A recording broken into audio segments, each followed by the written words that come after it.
अनंत कोटि दंडवत सतगुरुदेव को।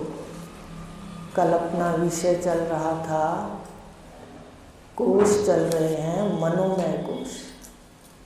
वो सारा बता दिया था, मनोमय कोश मैं नहीं, मेरा नहीं, ये पंचभूतों का कार्य है, ये सूक्ष्म शरीर का अंग है, मैं इसका दृष्टा है। अब ये भी ध्यान देना है कि मन जागृत में भी होता है, स्वप्न में भी होता है और सुषुप्ति में नहीं होता। जागृत में मन आपके अंदर है। कई बार हम हाथ रख लेते हैं, भाई मैं नहीं सुन सकती, मेरा मन हिल जाता है। कहाँ हाथ रखते हो? यहाँ रखते हो। जागृत में मन अंदर है और स्वप्न में तुम्हारा शरीर मन के अंदर है। जागृत में शरीर में मन है। देखो माया है, माया कितना आश्चर्य है। जागृत में शरीर के अंदर मन दिखता है और स्वप्न में मन के अंदर शरीर है। तो इसका मतलब ही तो माया है पूरी। सारे ब्रह्मांड के अंदर माया व्याप्त है, मिथ्यापन व्याप्त है, झूठ व्याप्त है। तो ये है मन सुषुप्ति में नहीं होता, इसलिए ये आता जाता है। ठीक है, तो आज है चौथा कोश, वो है विज्ञानमय कोश। विज्ञानमय कोश भी सूक्ष्म शरीर का ही अंग है। प्राणमय, मनोमय, विज्ञानमय, तीन कोश सूक्ष्म शरीर के अंग है, इस स्थूल शरीर के अंदर है। जितना अन्नमय कोश है उतना ही प्राणमय कोश अंदर व्याप्त है, उतना ही मन व्याप्त है। मन भी आपके हर कण के अंदर, शरीर कण के अंदर है। और फिर उसके अंदर विज्ञानमय कोश है, वो भी सारे शरीर में कण कण में व्याप्त है। देखो, सारे शरीर में मन है, सारे शरीर में बुद्धि है। तो कहा विज्ञानमय कोश क्या है? मन से जो ज्ञानेंद्रियों के संस्कार इकट्ठे हो गए, कर्मों के संस्कार इकट्ठे हो गए, मनमानी करके।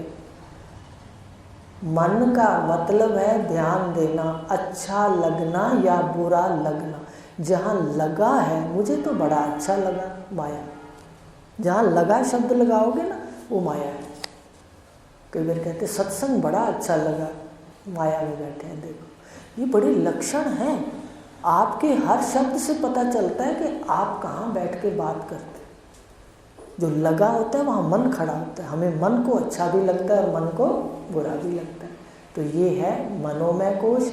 अब बुद्धि में, बुद्धि और पांच ज्ञानेंद्रियों के साथ मन लग जाता है, अच्छा बुरा लगता है, वही काम करता है, तो मनोमय कोश बन जाता है। खजाना मनमानी वाला बन जाता है। और ज्ञान इंद्रिय पांच के साथ बुद्धि लग जाती है और क्रिया और जो करते हैं उसके संस्कार हमारे अंदर बुद्धि में पड़ जाते हैं। वो कहते हैं वो है विज्ञानमय कोश। 6 मिला के मनोमय कोश। ज्ञानेंद्रिय और मन मनोमय कोश, ज्ञानेंद्रिय और बुद्धि विज्ञानमय कोश। बुद्धि में तो अच्छा बुरा लगता है, पर मन में, और बुद्धि क्या करती है?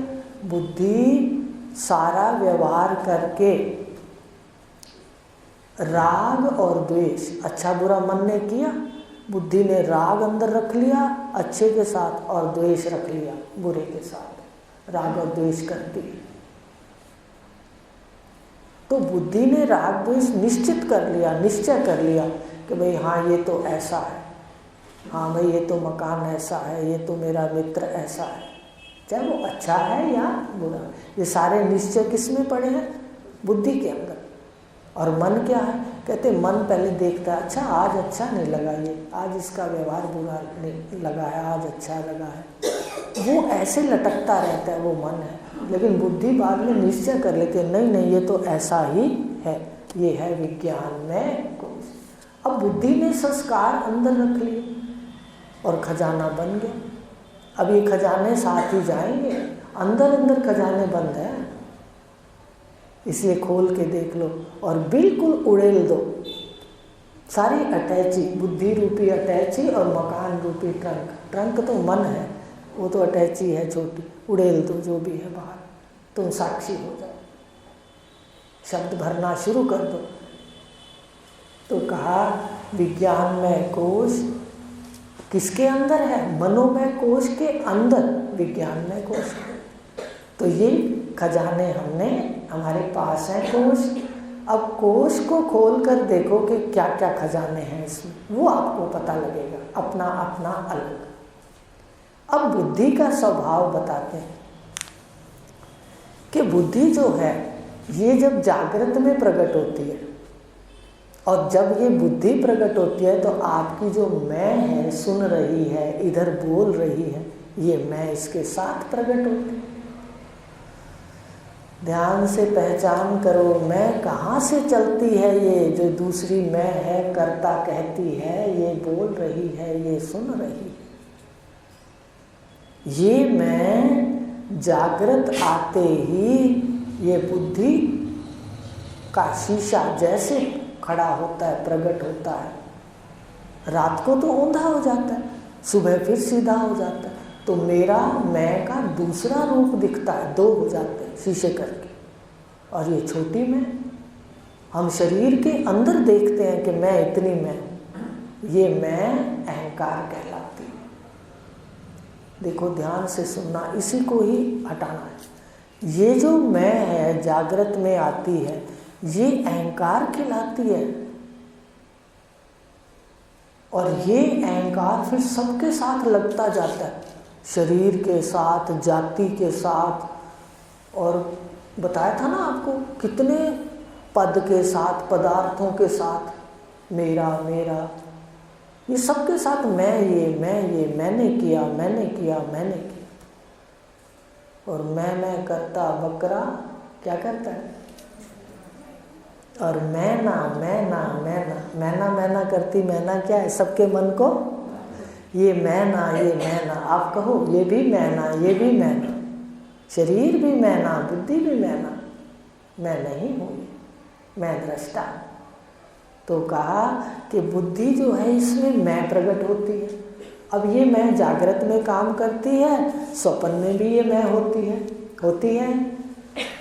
जागृत में स्थूल शरीर इतना बड़ा दिखता है, स्वप्न में दिखता है, पर वास्तव में मन में संस्कार का आकार है बस।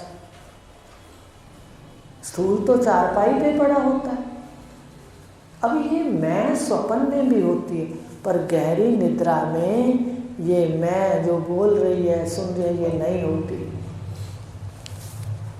नहीं होती। आ रही है बात समझ? ये नहीं होती ये मैं, और कितनी शांति है। ये बात आपको सुई लगाना चाहते हैं मस्तिष्क कि क्या करना है हमने जीवन में, इसको कैसे बाधित करना है।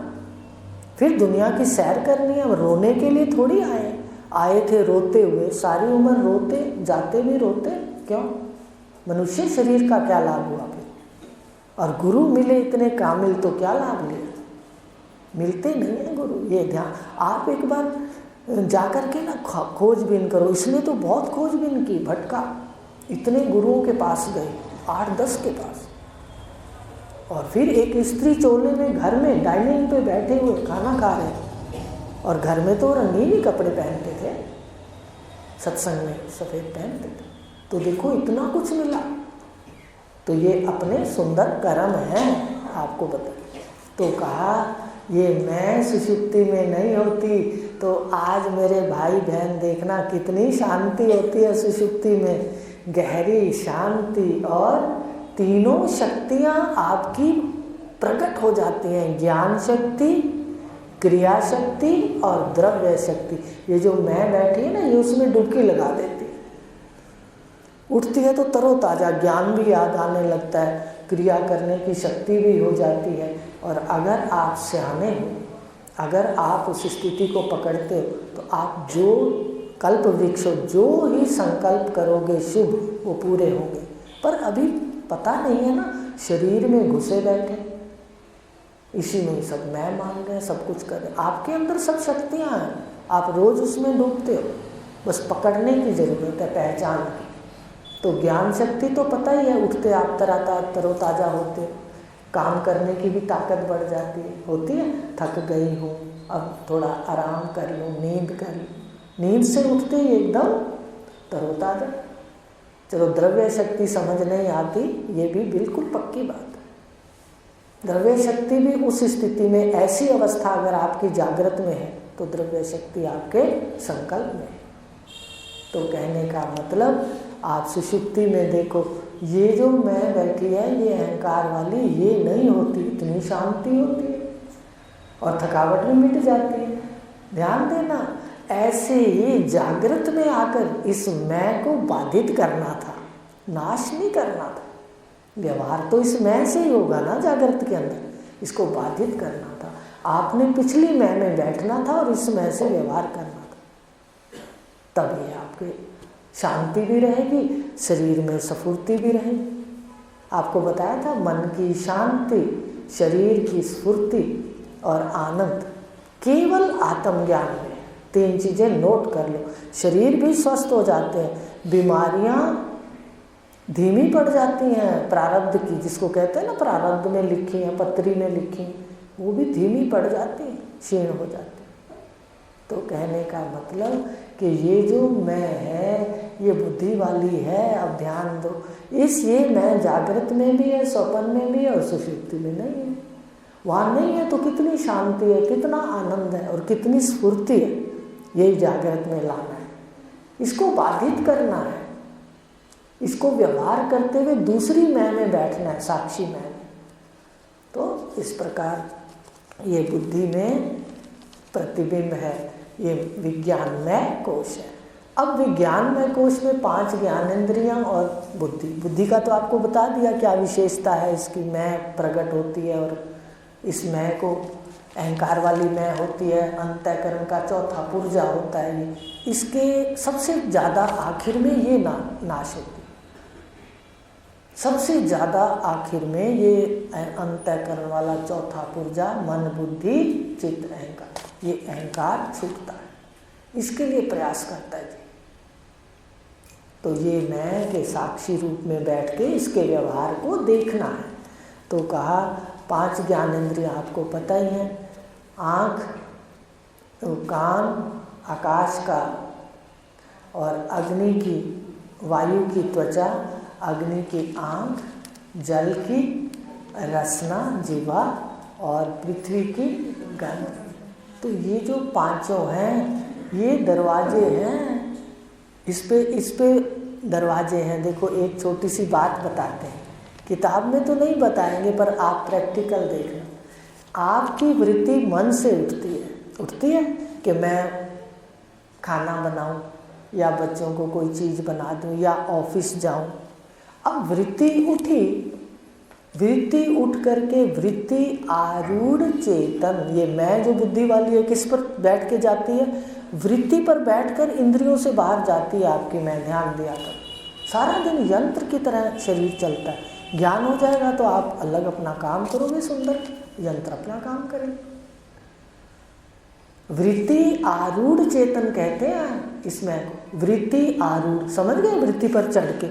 तो शहंशाह जब बाहर जाते हैं, मान लो प्रधानमंत्री जी जाते हैं या मुख्यमंत्री जी जाते हैं, तो साधारण थोड़ी जाते हैं, किसी अच्छी गाड़ियों पे और हेलीकॉप्टर पे जाते हैं। ऐसे ही अंदर से जो वृत्ति आरूढ़ चेतन है वो इन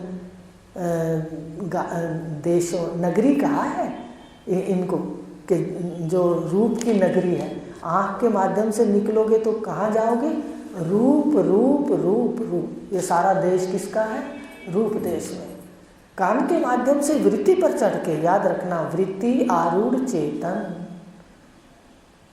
कौन से रास्ते से जाते हैं, ये कान के रास्ते से गए तो यहाँ शब्द का सारा देश, कौन से देश में जाएगा, शब्द देश, शब्द ही शब्द है, शब्द ही शब्द।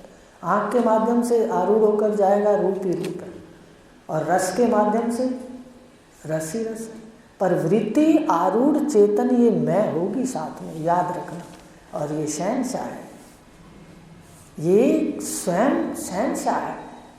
पर भेड़ बकरियों के साथ मिलकर, वो कहानी है ना, भेड़ बकरियों के साथ मिलकर के ये वैसी आवाज़ करता है, भेड़ बकरियों की भाषा करता है, मैं करता है। और फिर जब सिंह मिल गए सतगुरुदेव तो दहाड़ लगाता है, तत्वम असि है। तो इस प्रकार कहा कि ये जो मैं है ये बुद्धि में फुर्ती है और उस पर आरूढ़ होके इन मार्गों से, ये रास्ते हैं, गलियां हैं, और किस में जाती है? बाहर इस जंगल में। इसको जंगल कहा है, सारे जगत को क्या कहा है? जंगल कहा है। इस जंगल में, विश्वों के जंगल में मैं घूमती है और खो जाती है, भटकती रहती है। ऐसा वृत्ति आरूढ़ चेतन, वृत्ति पर आरूढ़ होकर के विषय देश में जाता है और ज्ञान है नहीं, विषयों के पीछे भागता रहता है।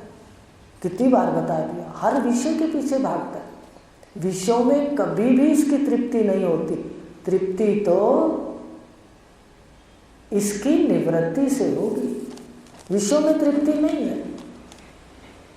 किसी ने प्रश्न पूछा कि आप कहते हो विषयों में तृप्ति नहीं है, विषय विकार देते हैं, कहते हैं ना विषय विकार हटाओ, आरती में भी कहते हैं मिटाओ देवा, तो विषय विकार है। तो अगर संयम से भोगा जाए तो विषय विकार नहीं है। तो उत्तर मिला कि देखो ये मन बड़ा बेकार है, अगर इसको विषय मिल जाते हैं तो ये संयम नहीं करता, ये उच्छृंखल हो जाता है और अच्छी तरह बीमार पड़ के फिर इसको हो जाता है। बात समझ?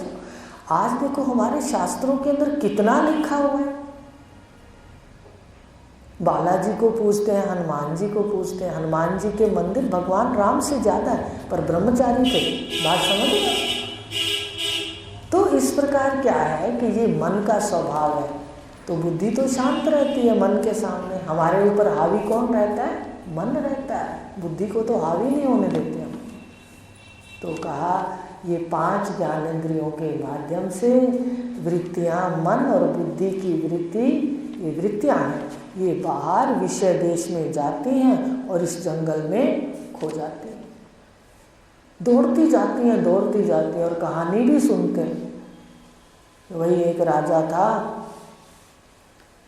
उसने कहा भी देखो जो जितनी दूर दौड़ के वापिस आ जाएगा ना, मैं अपना राज उसको उतना दे दूंगा।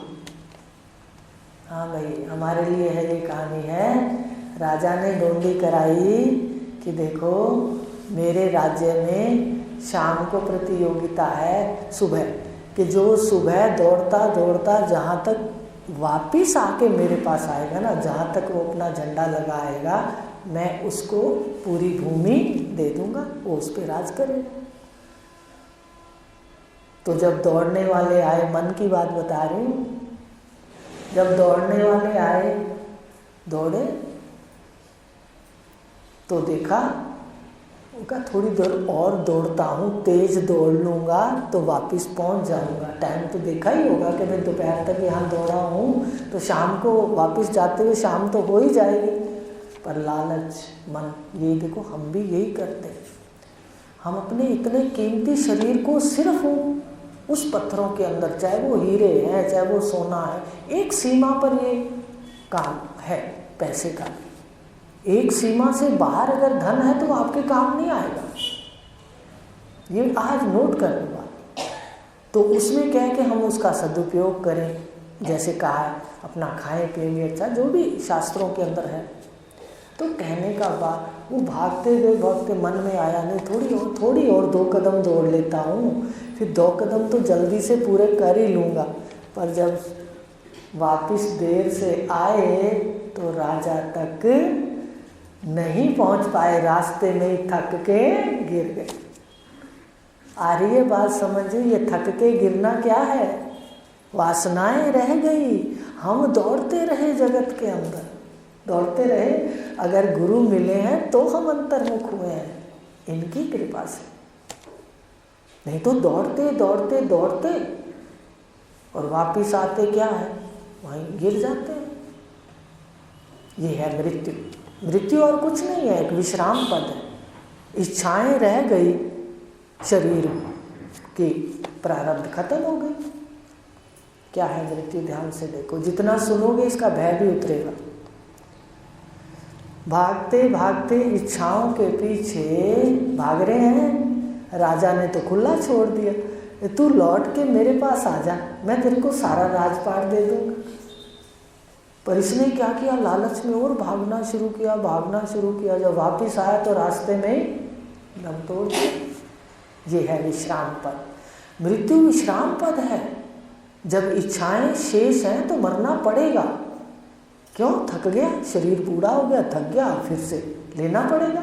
फिर वही बचपन, फिर पढ़ना पड़ेगा, फिर जवानी के पड़ाव, फिर गुरु मिले या ना मिले ये भी कोई पक्का गारंटी नहीं है। बात सही।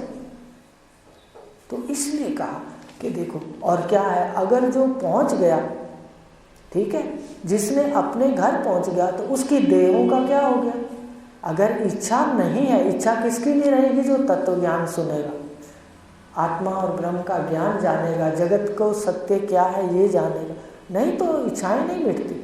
आप मनन करके देख लो, साल एक और देख लो।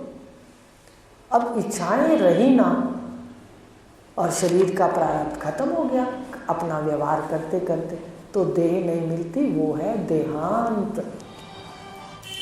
और अगर इच्छाएं हैं तो मरना पड़ेगा जरूर। अब ये हम देख लें क्या चाहते हैं। तो कितना स्पष्ट है अपना उपनिषदों का ज्ञान। भगवान की उपनिषद है गीता, कितना स्पष्ट है ज्ञान। तो इस प्रकार कहा कि ये विज्ञानमय कोश, ये मैं फुर्ती है, पर मन को साथ लेके ज्ञानेंद्रियों के लोकों के अंदर बाहर घूमती है और सारा कुछ इकट्ठा करते करते मरती रहती है, जीती रहती है और इसी में भटकती रहती है, पर इसकी तृप्ति नहीं होती।